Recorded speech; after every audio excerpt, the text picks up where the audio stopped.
अभी फ़िलहाल हम जाने लगे हैं पताया को छोड़ के, और अभी हम जाएंगे पहले एक दो जगह पे रुकेंगे, सिटी टूर भी करेंगे और फिर सीधा हम बस में बैठ के बैंकॉक चले जाएंगे। क्योंकि सबने नाश्ता किया हुआ था और सब बिल्कुल फ्रेश थे, इसलिए बस में बैठने के थोड़ी देर बाद ही सब ने उठ के डांस करना शुरू कर दिया और बहुत मज़ा आया, बहुत ही सबने शुगल मेला लगाया। और पहुंच गए हम अपने पहले स्टॉप। रास्ते में एक जगह पे हम रुके और ये है यहाँ की जेम्स गैलरी। आए अब इधर अंदर का टूर करते जाते हैं। ये भी मेरा बिल्कुल पहला एक्सपीरियंस था जहाँ पे मैंने ये इन्फॉर्मेशन ली कि जेम्स बनते कैसे हैं और इनको डिस्कवर कैसे किया जाता है। उसके बाद इन्होंने हमें यहाँ पे बिठाया, ये एक व्हीकल में हम सब लोग बैठे और फिर अंदर हम लोग गए जहाँ पे हमें पता चला कि कैसे वोल्केनो जब फटता है, पहाड़ में से वोल्केनो निकलता है और फिर वहीं से जेम्स फिर निकलते हैं, कैसे पहाड़ों के अंदर डीप जाके माइनिंग की जाती है और कैसे फिर जेम्स और स्टोन्स डिस्कवर किए जाते हैं। यहाँ इन्होंने हमें डेमो के थ्रू दिखाया कि कैसे माइनर्स अंदर जाते हैं और कैसे जेम्स को डिस्कवर करते हैं। एंड देन लेटर ऑन ये माइनिंग जो है ये हाइड्रा माइनिंग से रिप्लेस हो गई थी, विच इज़ मोर सेफर। और इन्होंने हमें दिखाया कैसे वो पानी फेंका जाता है प्रेशर के साथ और नीचे फिर वहीं से क्रिस्टल्स भी इनके साथ आते हैं और ये फिर इतनी ज़्यादा इनमें चमक भी आती है और ये सारा देखना बहुत अच्छा लग रहा था। यहाँ पे इन्होंने हमें इनकी लैब दिखाई, ये असली इंसान नहीं बैठे हुए, ये इन्होंने VR वर्चुअल रियलिटी के थ्रू हमें दिखाया। उसके बाद फिर उन्होंने बताया कि कैसे इनकी माइनिंग का और इनके जो क्रिस्टल्स होते हैं जो गोल्ड डिस्कवर करते हैं, कितना ज़्यादा हिस्सा इनके किंग्स एंड क्वींस को जाता है और इनके टेम्पल्स में यूज़ होता है गोल्ड और इनके जो बुद्धा होते हैं और स्टैचूज वो भी बनते हैं। उसके बाद यहाँ पे हमने देखा कि कैसे ये लोग चांदी के बर्तन बनाते हैं और चांदी से चीज़ें बनाते हैं। और ये एक्चुअली इनका ओल्ड कल्चर दिखाया जा रहा है कि कैसे ओल्ड कल्चर में ये लोग चांदी से चीज़ें बनाया करते थे। उसके बाद फिर हमने ये देखा कि कैसे थाईलैंड से गोल्ड और जेम्स और फिर ज्वेलरी बाहर और कंट्रीज़ में जाया करती थी, जैसे इजिप्ट में, इंग्लैंड में, और वहाँ के किंग्स एंड क्वींस को थाईलैंड की तरफ से कैसे तोहफे भेजे जाते थे जेम्स और क्रिस्टल्स के। और ये कुछ उन्होंने इनके ही सैंपल्स रखे हुए हैं। माइन से बाहर निकलने के बाद यहाँ ये लेडी हमें गाइड करी थी कि कैसे आप अगर 2000 बात की शॉपिंग करते हैं तो आपको वैट की तरफ से एक वाउचर मिलेगा जिसका जाके आप एयरपोर्ट से 80 बात वापस रिटर्न ले सकते हैं, रिफ़ंड। अब हम इनकी लैब में आ चुके हैं जहाँ पे ये हमें दिखा रही हैं कि इनके वर्कर्स लाइव यहाँ बैठे हुए कैसे एक एक क्रिस्टल के ऊपर मेहनत कर रहे हैं। आता तो बिल्कुल रॉ फॉर्म में इनके पास पत्थर, लेकिन कैसे इतनी बारीकी से काम किया जाता है, इतनी मेहनत लग के फिर जाके कहीं उसको हीरे की शक्ल दी जाती है। ये जो भी स्टोन्स ये बना रहे होते हैं, कितनी ज़्यादा मेहनत और टाइम टेकिंग प्रोसेस है ये। जेम्स गैलरी का टूर करने के बाद अब हम जा रहे हैं बिग बुद्धा टेम्पल की तरफ, जो कि बताया कि हमारी आज की लास्ट डेस्टिनेशन है। बाकी दिनों की तरह गर्मी तो आज भी बहुत ज़्यादा है। The main one of the Pattaya, the first big Buddha in the big view. This they have good view upstairs. Here's our tour guide Nick, जो कि हमें सारा कुछ गाइड कर रहा है कि बिग बुद्धा टेम्पल की हिस्ट्री क्या है, और वो हमें बता रहा है कि आप ऊपर जाएंगे सीढ़ियाँ चढ़ के तो ऊपर से आपको ज़्यादा अच्छा व्यू दिखेगा। यहाँ मैंने डिफरेंट टाइप्स के आइडल्स देखे और जब सीढ़ियाँ चढ़ के ऊपर गए तो ऊपर का तो बिल्कुल ही माहौल कुछ और था। ऊपर इतने ज़्यादा आइडल्स पड़े हुए थे और लोग कैसे उन आइडल्स की इबादत कर रहे थे, ये भी मैंने आज अपनी ज़िंदगी में पहली दफ़ा देखा कि थाईलैंड के लोग अपने आइडल्स की वर्शिप कैसे करते हैं।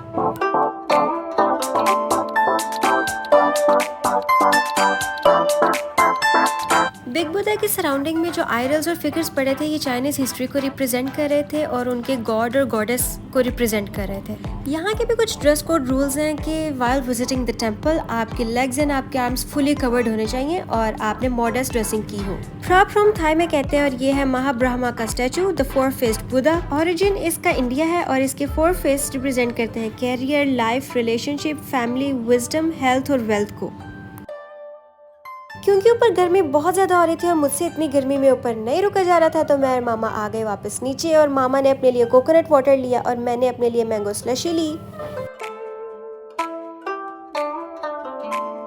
पहले आप इस तरह कोकोनट वाटर पीते हो, फिर उसके बाद ये आपको ना अंदर से इसके शेल में से वो सारा कोकोनट काट के दे रही हैं, फिर बाद में आप ताकि वो एंजॉय कर सकें। मैंगो स्लशी और कोकोनट वाटर का हमारा बिल बना था 120 baht. Then we headed towards our next destination जो कि है बैंकॉक। अब हम बैंकॉक जा ही रहे थे कि रास्ते में हमारी बस खराब हो गई, फिर हमने इतना वेट किया और फिर दूसरी बस आई हमें पिक करने के लिए। यहाँ के अभी हम मोटरवे पे स्टक है, फिर अभी हमने अपने लगेजेस चेंज किए, अपना सामान एक जगह से दूसरी जगह पे रखा और जाके बस में बैठ गए और फिर फाइनली हम बैंकॉक के लिए दोबारा से निकल पड़े। थाईलैंड थाईलैंड में जब की आई हूँ और जब कि मैं बसेस में मैंने ट्रैवल किया ना, यहाँ की सारी बस में से ऐसे वाइब्स आती है जिस तरह आप पाकिस्तान की कोई लोकल बस में बैठे हुए होते हो। सुबह का हमने बस नाश्ता किया हुआ था, फिर रास्ते में हम यहाँ पे एक जगह पे रुके जहाँ पे रेस्ट एरिया था और खाने पीने की कुछ आउटलेट्स थी। मैकडोनल्ड्स और KFC भी था, लेकिन उनसे हमारा बिल्कुल बॉयकॉट है। और तो कोई ऑप्शन समझ में नहीं था आ रहा, क्योंकि इधर हर जगह पे ना पोर्क और बीफ और चिकन है और इस तरह की चीज़ें, मतलब जो हम नहीं खा सकते, मुस्लिम्स के लिए हमारे लिए हलाल नहीं है। खैर फ़िलहाल हमें ये एक कैफ़े यहाँ पे नज़र आया है और इनसे भी हमने वही ऑर्डर किया है, जैसे प्रॉन्स के साथ हमने फ्राइड राइस प्रॉन्स किए हैं और साथ में नूडल्स किए हैं प्रॉन्स के साथ। बाकी सारा तो यहाँ पे हमारे लिए ना हलाल नहीं है।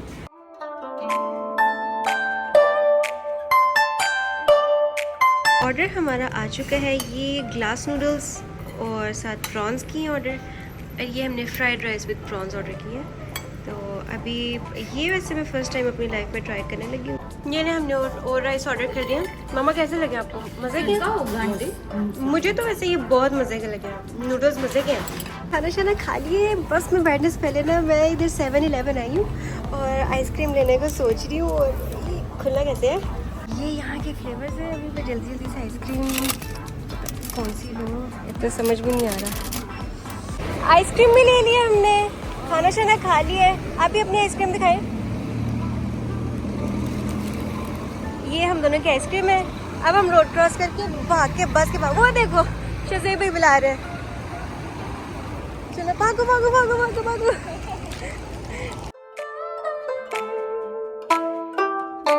ये ले 2 घंटे के सफ़र को 6 घंटे के सफ़र में पूरा करके हम आ गए।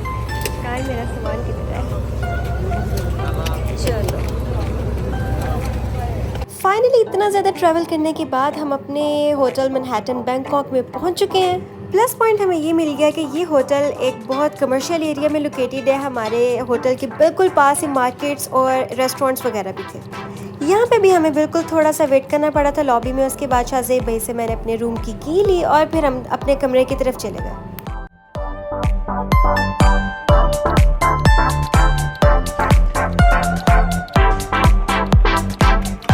Now let me give you a small room tour. Room तो काफ़ी प्यारा है। अंदर एंटर होते साथ बहुत अच्छी वाइब क्रिएट हुई थी, बहुत अच्छा एम्बियंस था। बाथरूम भी बिल्कुल साफ़ सुथरा और इन्होंने सफाई का भी बहुत ख्याल रखा हुआ था। कमरे में 2 सिंगल बेड और 1 साइड काउच था और एक स्टडी टेबल भी था। कुछ हैंगर्स और बाथरोब भी दिया हुआ है। Tea and coffee facility and obviously some bathroom amenities. Room में थोड़ी देर रेस्ट करके थोड़ा सा फ्रेश होके मैं यहाँ की लोकल मार्केट्स में निकल पड़ी हूँ। अब मैंने यहाँ की भी लोकल मार्केट्स को डिस्कवर करना है और देखने के यहाँ पे हमारे पास हलाल ऑप्शंस में क्या क्या चीज़ें अवेलेबल हैं। अच्छा, आपको मज़े की बात बताऊँ, यहाँ मैंने लोकल एरिया को डिस्कवर करते हुए यहाँ पे मैंने रिक्शास बहुत ज़्यादा देखे।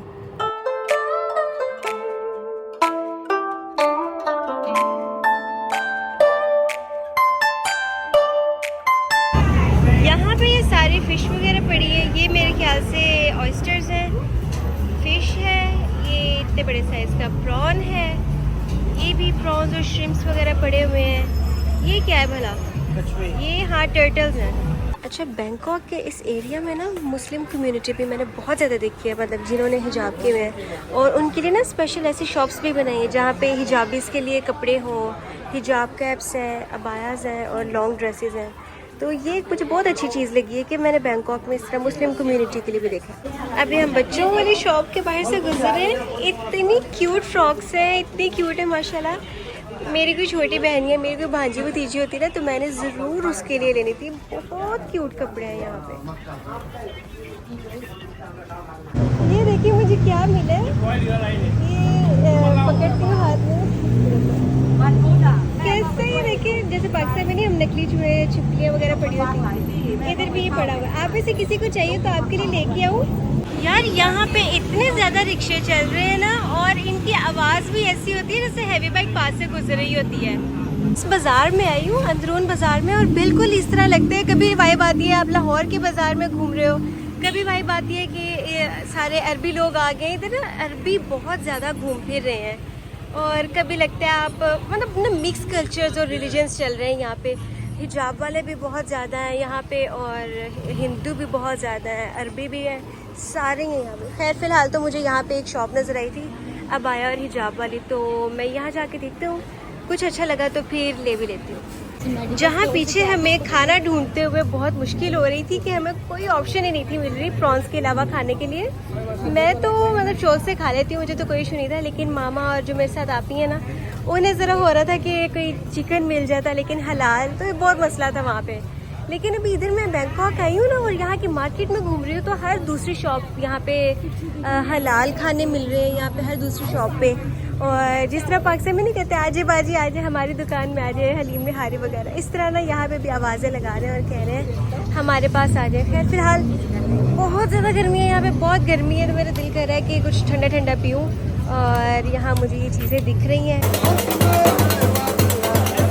ये मुझे ऐसा लग रहा है जिस तरह मैं किसी अरबिक कंट्री में आ गई हूँ, सारा वही माहौल बना हुआ है, वैसे एनवायरनमेंट है, गाने शाने गा रहे हैं और खाने शाने भी वही हैं, सारी वाइब भी वो क्रिएट हुई है। ये देखिए हिजाबी। अभी रास्ते में रुक के मामा के लिए मैं खाना ऑर्डर कर रही हूँ, उनके लिए वापस कमरे में लेके जाना है, तो मैंने उनके लिए चिकन कढ़ाई ऑर्डर कर लिया और साथ में रोटियाँ ऑर्डर कर ली हैं।